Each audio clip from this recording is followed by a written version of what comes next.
coffee with the coaches, but it's water. But it's water. It's the sleep episode. The sleep episode. Right. The sleep episode.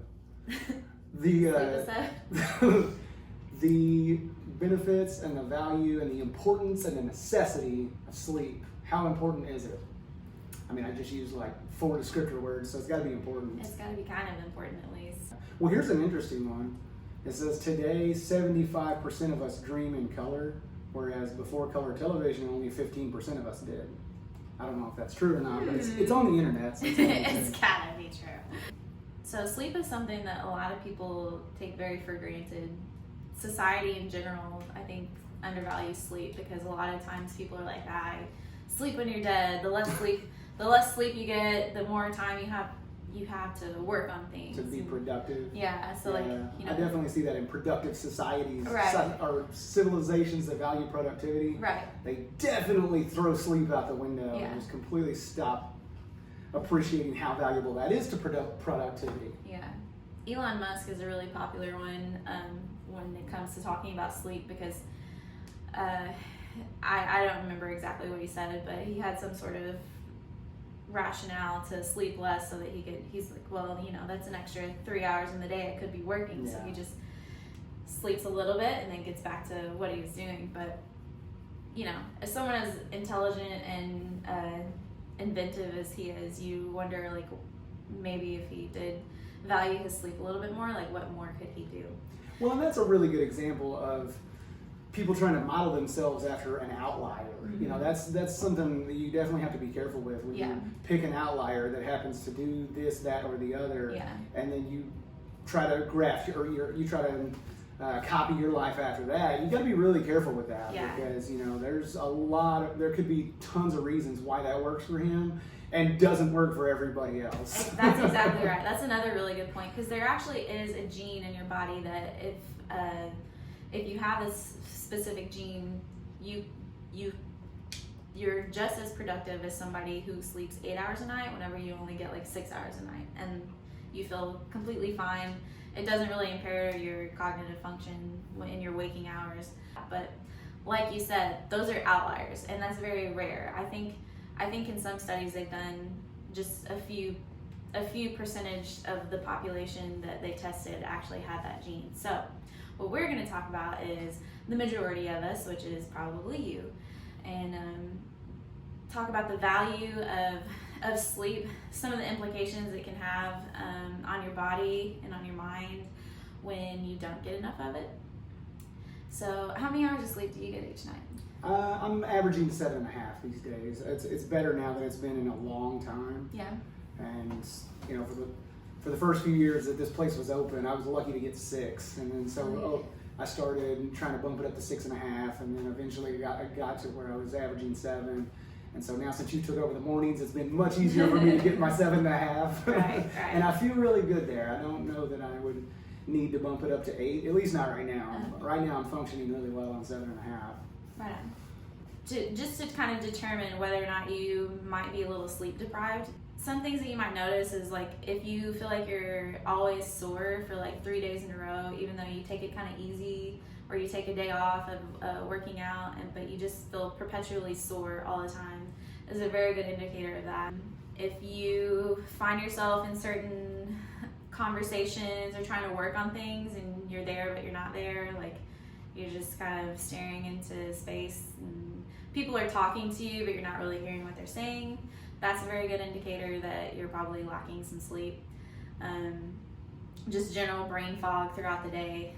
If you feel like your heart rate is spiking in your workouts and it will not come back down, if you feel like you aren't doing much but you're getting very, very sweaty, very out of breath and like shaky almost, like that can be a myriad of things, but the likelihood that it traces back to sleep and nutrition hand in hand is probably very high on that one. So if any of those things sound like you, it's a very good idea to kind of reflect back on your sleep habits.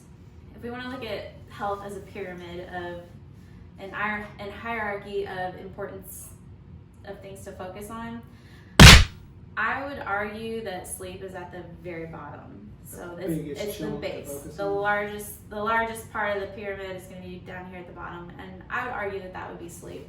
A lot of people are like, well, what about, exercise and nutrition and yada yada. I'm like, that stuff is all important, but if you aren't getting enough sleep, you're not going to have the energy to exercise. You're not going to have the wherewithal in your mind to develop a plan to approach your nutrition. Like, there's so many things that just trickle down from your sleep that aren't going to happen if the sleep just is not there. Yeah.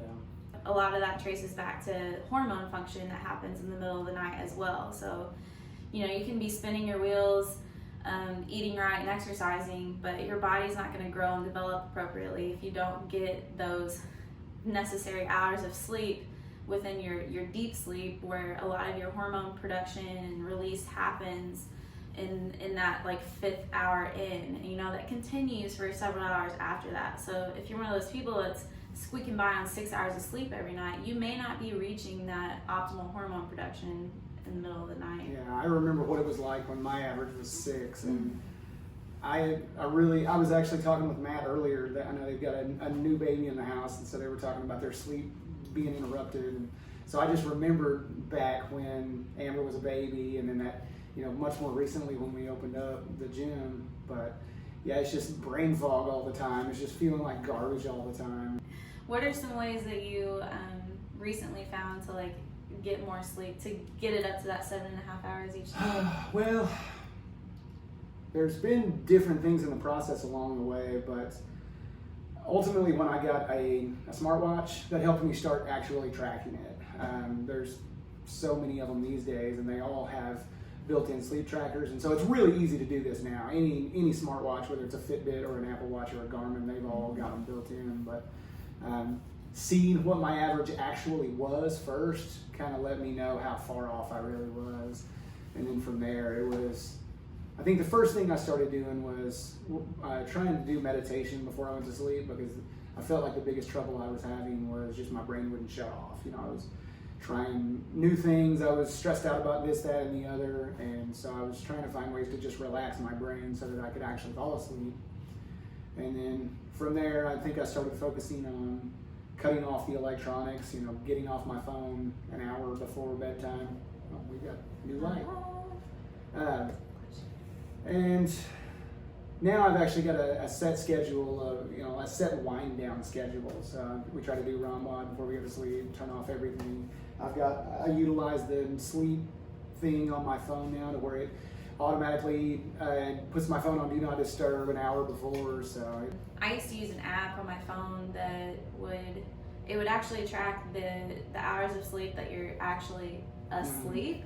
And so there's lots of apps out there, but I think this one is called Sleep Cycle. You can turn it on when you lay down in bed, and it senses through either the microphone or the movement on your bed. Like, you can place it up on the corner of your bed underneath your pillow, and it senses the movement that happens. And so once you actually fall asleep, the movement turns down quite a bit, and your breathing regulates and gets into a cycle. And so that's when it determines that you're actually asleep and not just laying down.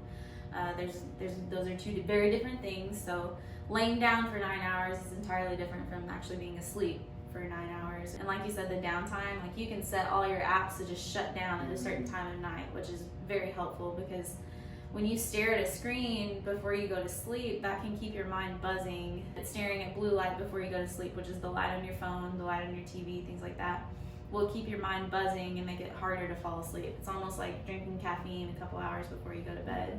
One other thing is that you may feel that you can't get caught up on your day in order to lay down in time to try that wind down process a little bit earlier, but some things that just aren't necessary to get done right now, put them off until the next day or the next couple days so that you can get more sleep, because you'll find yourself being a lot more productive if you actually get that extra sleep and you're not spinning your wheels for 3 hours trying to get a task done that would only take 30 minutes if you just sat down and focused. That right there has been a huge realization for me, and really helping me with this whole concept is just recognizing that I'm better off just resting. I'm better off sleeping as opposed to trying to crank through this, because I can make a 30-minute task last 5 hours if I'm sleep deprived. And so it gets to the point to where you've got to recognize your own efficiency.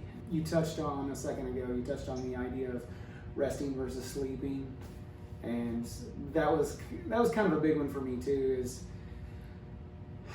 I think a lot of people go through this to where they know they need to go to sleep, but they're having trouble falling asleep because of distress, whatever it might be. And so stressing out about falling asleep can keep you from falling asleep Yeah. for sure. And that was one I used to struggle with. But I finally tried to start thinking about it like I need X number of hours, 7 hours of rest. And so to take the pressure off of myself falling asleep, I would just say, all right, I'm going to lay here and rest for 7 hours. And if I don't fall asleep, that's fine. But I specifically did not get on my phone. I didn't turn on the TV. And I would just lay there and be like, if I just lay here for 7 hours and rest, that's a whole lot better than being on my phone for 5 hours. Yeah.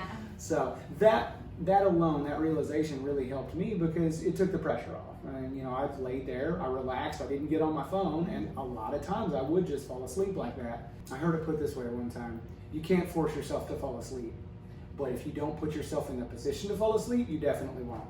So if I just lay there and put myself in the position, then Yeah. I might. Yeah. But if I don't put myself in that position, I'm definitely not going Yeah. to. This is really something that you have to just be relentless on yourself with. You'll find every excuse in the book, just like whenever you were trying to start eating better or start going to the gym. Like, you had to just be relentless in your effort to get it done, and eventually it'll become a habit. It'll become something that you'll grow to appreciate the value of. And if you're getting 6.5 hours right now, I challenge you to like bump that up by 30 minutes for several weeks in a row. And then once you get in the habit of that, then try to bump it up by another 30 minutes. And ultimately, more sleep's not going to hurt. So the more you get, the better. If you can grow it all the way to 9 hours, that's awesome. Now, 8 hours is ideal for most people. And so if you can strive to get as close as you can to that 8-hour mark, then that's great. That's the gold nugget right there with it, really anything, is just try to make some small progress.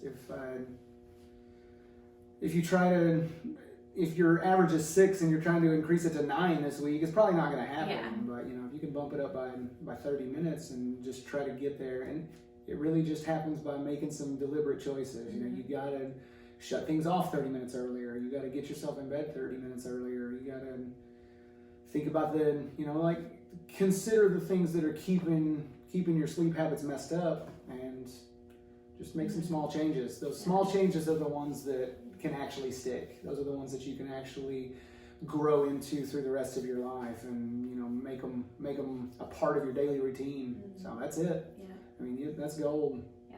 It's especially important to remember that these things overlap to the rest of your day. Like, once you come to that realization that if you're not getting enough sleep, you're going to get injured, you're going to get sick more often, you're not going to reach your full potential in any other health, fitness, work goals. It's not going to happen if you're not getting that sleep. You know, the talk we had last week was about health and fitness in the age of a pandemic, but you know, like, you could make the argument, and it's probably a really good, strong argument, that when it comes to recovery and your body fighting off disease and things like that, you know, your sleep is such a huge part of that. Yeah. So if you're managing your stress level and trying to improve your health, the sleep is the base of the pyramid, like you already said.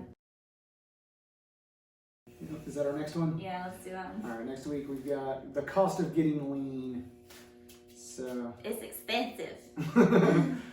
all right, let's just save that one for next time. All right, cool.